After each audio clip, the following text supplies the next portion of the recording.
ఈ వీడియోలో మనం స్థలాన్ని ఎంచుకునే విధానం చూద్దాం. చాలా స్థలాలు ఐక్రో స్థలాలు, కోణ స్థలాలు, ఇందులో చూపించినట్టుగా తూర్పు తక్కువ ఉంటుంది.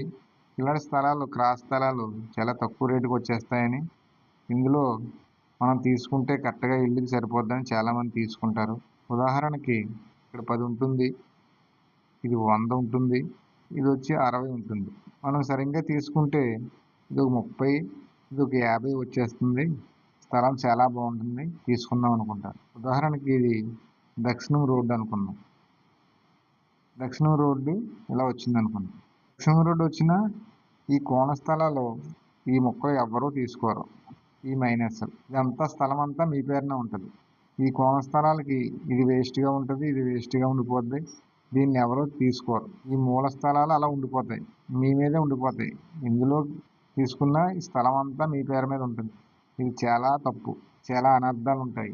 ఇలా ఉంటే మాత్రం దీన్ని ఏ గార్డెన్ కింద వాడేస్తారు, దీన్నేమో అలా ఉంచేస్తారు. ఇక్కడ రోడ్డు వచ్చినా సరే, రోడ్డు ఏ పక్కన వచ్చినా సరే, ఈ రోడ్డు వచ్చినా ఈ రోడ్డు వచ్చినా, మీకు ఏ రోడ్డు వచ్చినా సరే, ఈ స్థలంలో నివసించే యజమానికి పుత్ర సంతానం ఉండదు. గవర్నమెంట్తో చాలా ఇబ్బందులు ఫేస్ చేస్తాడు ఈయన. ప్రభుత్వ అధికారుల చేత చాలా ఇబ్బందులు ఉంటాయి ఈయనకి. ఏ విధమైన ఇబ్బందులైనా అవ్వచ్చు. ఇలాంటి కోణ స్థలాలు తీసుకోవడం మంచిది. నాతో ఉంది, చాలా బాగుంది అనుకుంటారు, కానీ ఈ మొక్కలు మీకు ఇలా ఉండడం ఎట్టి పరిస్థితుల్లోని ఇదంతా మీ పేరునే ఉంటుంది స్థలం అంతా.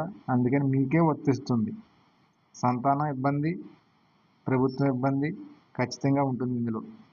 ఈ స్థలం చూడండి, ఇది కూడా ఎలా ఉంటుందంటే ఇలా వచ్చి ఈ స్థలం చూడండి, ఇది 120, ఇది 60, ఇది 100, ఇది 100 ఇలా ఉంటుంది స్థలం. ఈ స్థలం మీరు ఎలా కావాలంటే అలా ఉపయోగించుకోవచ్చు అనుకుంటారు. అంటే ఎక్కువ కొలతలు ఉన్నాయి కదా, బాగుంటుంది. ఇది ఉత్తరం రోడ్డు అనుకుందాం కాసేపు, ఏదో దక్షిణం రోడ్డు అయినా పర్లేదు. ఏ రోడ్డు అయినా సరే రోడ్డు భాగంలో 100 ఉంది, ఇది ఇబ్బంది ఉండదు. కొలత తీసుకుందాం మనం. ఉదాహరణకి ఇందులో ఇలా 60 అడుగులు తీసేసుకుందాం. ఈ ముక్కలు ఉండిపోతాయి కదా, ఈ సైడ్ ఉన్న బేస్ ఉన్న ఈ వదిలేస్తాం.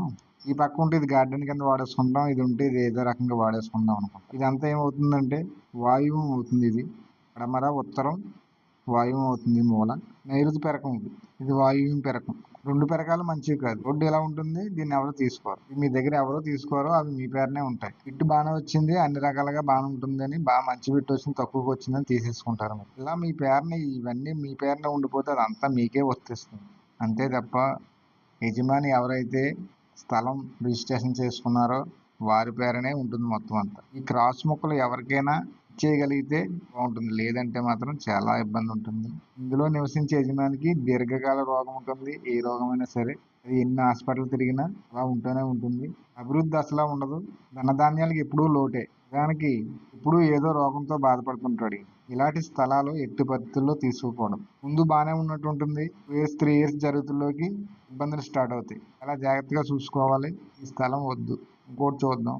ఇది ఒక కోణమే ఉంది. ఈ స్థలానికి తూర్పు వచ్చి 40 ఉంది, ఇలా 60 ఉంది.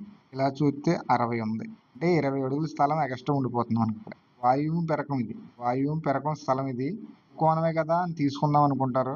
రోడ్డు వచ్చింది అనుకుందాం, దక్షిణం రోడ్డు వచ్చింది అనుకుందాం. దక్షిణం రోడ్డు వచ్చినా లేదంటే పడమట రోడ్డు వచ్చినా సరే, ఏ రోడ్డు వచ్చినా సరే ఇది వాయువు పెరకం. ఇది స్థలం ఇట్టి మంచిగానే ఉంటుంది. వెనకాల స్థలం మొక్క ఎవరో తీసుకోరు. ఇది ఎవరైనా తీసుకుంటే పర్లేదు, లేదంటే ఇదంతా మైనస్.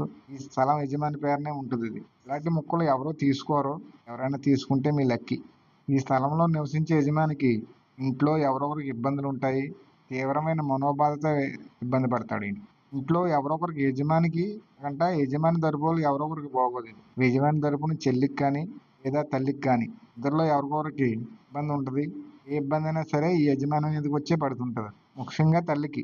వాయువు పెరకం యజమానికి మనసులో ఎప్పుడూ ఏదో దిగులే ఉంటుంది. దేనివల్ల అన్నది ఆయనకే తెలుసు. వాయువు పెరకం స్థలం యజమానికి ఎప్పుడూ ఏదో బాధ, చింత ఏడిపిస్తుంటుంది. అసలు స్థిరంగా ఉండదు. కట్ చేసుకుంటే కరెక్ట్ ఇల్లు స్థలం అవుతుంది అనుకుంటే పెద్ద తప్పు చేసినట్టు అవుతుంది. ఈ స్థలం కూడా వద్దు. ఇలా స్కేర్, ఇది మీ పేరున ఉండాలి. ఏం తీసుకున్నా మీరు స్కేర్లో ఉన్న బిట్టు అది మీకే ఉండాలి. అది తీసుకున్న స్థలం, రాయించుకున్న స్థలం ఎంతైతే రాయించుకుంటున్నారో ఆ స్థలం అంతా కూడా మీరే వాడవలసి ఉంటుంది. ఇది రైట్, ఇలా ఉండాలి. రైట్ ఇలా ఉంటేనే యజమానికి బాగుంటుంది. లేదా దీర్ఘచతుర్థాకారం తీసుకోండి. ఎట్టి పరిస్థితుల్లో స్కేరు ఇలా ఉండొచ్చు, ఇలా ఉండొచ్చు. చాలా బాగా యోగిస్తుంది. లేదా చతుర్థాకారం ఎలా ఉన్నా సరే దీర్ఘ చతుర్థాకారం ఇదైనా చాలా బాగుంటుంది. మీరు ఏదైనా ఎంచుకోవచ్చు, కానీ ఇలా క్రాస్ ముక్కలు మాత్రం ఎట్టి పరిస్థితుల్లో తీసుకోవద్దు.